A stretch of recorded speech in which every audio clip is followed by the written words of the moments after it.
During the 1922 March on Rome, Mussolini and 30,000 black shirts threatened a civil war to King Victor Emmanuel III if their demands were not met. On October 28th, the fascist demonstrators and black-shirt paramilitaries approached Rome, where Prime Minister Luigi Facta wished to declare a state of emergency, but this was overruled by King Victor Emmanuel III, who feared bloodshed and persuaded Facta to resign and threatened his abdication if he did not do so. On October 30th, 1922, the king appointed Mussolini as prime minister and thereby transferred political power to the fascists without any armed conflict. But what if in an alternate timeline, Victor Emmanuel III decided to grow a spine and declared a state of emergency and deployed the Italian army against the fascists and black-shirt paramilitaries, and Italy had a civil war in 1922 as the fascists had elements in many cities? First of all, it's unlikely that a civil war would even start due to the popularity of Victor Emmanuel III and the fact that Mussolini's black-shirts didn't have the capabilities of winning or even waging a civil war. Additionally, I'm not sure how willing the fascists would be to wage a civil war against the Italian army, even if they had the capabilities to do so.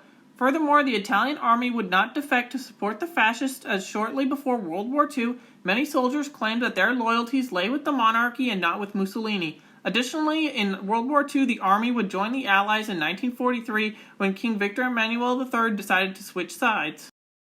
Now, if Emmanuel declares the state of emergency and calls in the army to deal with the blackshirts and other violent fascist thugs who just beat people up then the army would undoubtedly defeat fascism and many fascist groups would disband, although there would be some levels of sympathy for the fascists that grow after the war or state of emergency breaks out, although I feel like in Italy, fascism would be at an all-time low in terms of popularity, and only radical elements would endorse fascism and see it martyred.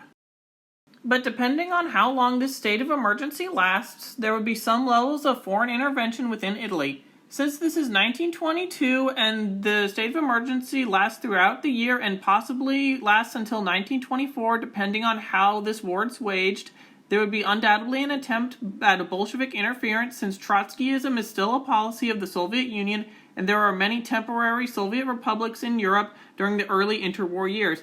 I don't see the Soviets really being able to capitalize much on the Civil War, as Italy has a popular monarchy, and even though the Italian economic conditions aren't the best, communism isn't seen as a viable alternative to many Italians. The Allies might send some aid to the monarchists against the fascists, and probably if the Bolsheviks had some levels of intervention, but I think they've all got their own more pressing problems in the interwar years that they would prioritize first.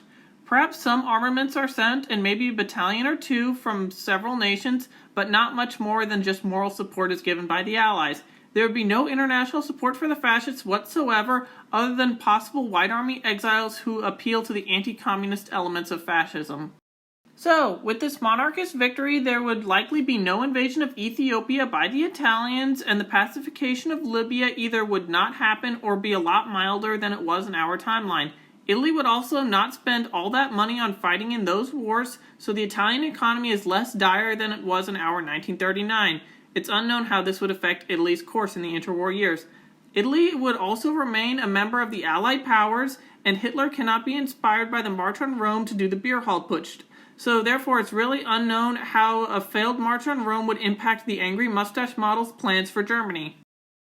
Fascism would likely start in Spain, and Germany would have some attempted coups, but those governments would not remain. German fascism doesn't rise through legal means, and the Weimar Republic probably remains in chaos as both communists and hardcore nationalists would vie for power throughout the 1930s.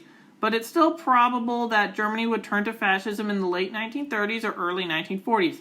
Francisco Franco would instead become the face of fascism in Spain instead of Mussolini in Italy.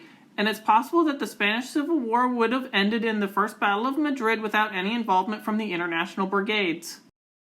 However, ending the Spanish Civil War a lot earlier means that radical factions such as the Falange and other fascist elements are not as powerful as they were in our timeline, and it's unknown how the levels of faction strength would impact Spain's future in this alternate 1930s. World War II would probably still come, but it would be completely unknown when and where World War II starts. Furthermore, in Asia, the Japanese Empire and expansions into China are not really impacted by the March on Rome, and the only main difference is that Japan is not part of the Axis powers, but other than that, Japan pretty much goes the historical route. And with that, I'll end this scenario. What do you think would have happened had King Victor Emmanuel III declared a state of emergency against the fascists during the March on Rome? Let me know in the comments below, and thank you for watching.